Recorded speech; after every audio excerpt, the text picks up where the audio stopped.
സജു ആണടാ കോൺഗ്രസിന്റെ വാക്കിന് വരുന്നുണ്ട് ഇങ്ങനെ ചേട്ടത്തരം പോയി കങ്ങാരൊരു മറ്റേ വർത്താനല്ല ജി വണ്ടി കൂടി കങ്ങായി ഇത് നിലമ്പൂരാണ് അല്ല മനസ്സിലാക്കി വണ്ടി പച്ച നോണറിയണ ആരുടെ നാട്ടിൽ പോയി പറഞ്ഞു അതിനെ കൈക്കൂലിക്കാരനെ ചിത്രീകരിക്കുന്ന വളരെ മോശപ്പെട്ടതല്ല അങ്ങനെ പറയാൻ പോകണം അയാൾ തിരുത്തി പറയാൻ പാടില്ല തെറ്റുപറ്റിപ്പോയി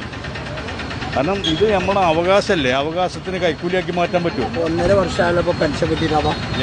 വണ്ടി മുട്ടട ചങ്ങായി ഇതൊന്ന് വണ്ടി മുട്ടട ചങ്ങായി ഞങ്ങളൊക്കെ എന്നെ ഒരു വാങ്ങണേ പച്ച നുണ പറയരുത് ഇങ്ങനെ വണ്ടി മുട്ട ഞങ്ങൾക്കൊക്കെ കർഷക തൊഴിലാളി കർഷക പെൻഷൻ വാങ്ങണ്ടേ ഈ ചേറ്റത്തരം പറയില്ല കോൺഗ്രസിന്റെ ഐഡിയ ആണ് സജു ആണടാ കോൺഗ്രസിന്റെ വാക്കിന് വരുന്നുണ്ട് ഇങ്ങനെ ചേറ്റത്തരം പോയി ഞാനൊരു മറ്റേ വർത്താനല്ല ജി വണ്ടി കൂടി കങ്ങായി ഇത് നിലമ്പൂരാണ് അല്ല മനസ്സിലാക്കി വണ്ടി പച്ച നുണ അറിയണ ആരുടെ നാട്ടിൽ പോയി പറഞ്ഞു അല്ല നുണ പറയാം പെൻഷൻ കിട്ടാൻ ഒരു എല്ലാവരും 2 വർഷം കയ്യിൽ വാങ്ങിയിട്ട് പിന്നെ നുണ പറയാന്ന പാടിന്റെ കുട്ടിയാ പറയുന്നത് അത് സത്യവിരുദ്ധല്ലേ നമ്മൾ ആരും അതാ പറഞ്ഞതേ അതന്നെയാ പറയണടാ അതാ അപ്പൊ വേറൊന്നും പറയാനില്ല ആ സമയത്ത് ഇവര് പറയുന്ന പുതിയ ഏർപ്പാടാണ് കേസ് ഇപ്പൊ ഉരുണ്ട് കളിക്കാം കോൺഗ്രസ് ഇപ്പൊ ഉരുണ്ട് കളിക്കണം അത് അങ്ങനെ ഒരു സാഹചര്യത്തിൽ ഞങ്ങൾ പറഞ്ഞു പോയി എന്ന് പറഞ്ഞാണ്ട് ഉരുണ്ട് കളിക്കാം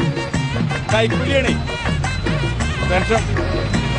എന്ത് ഇതാണ് എന്നാ ശരി നോക്കേ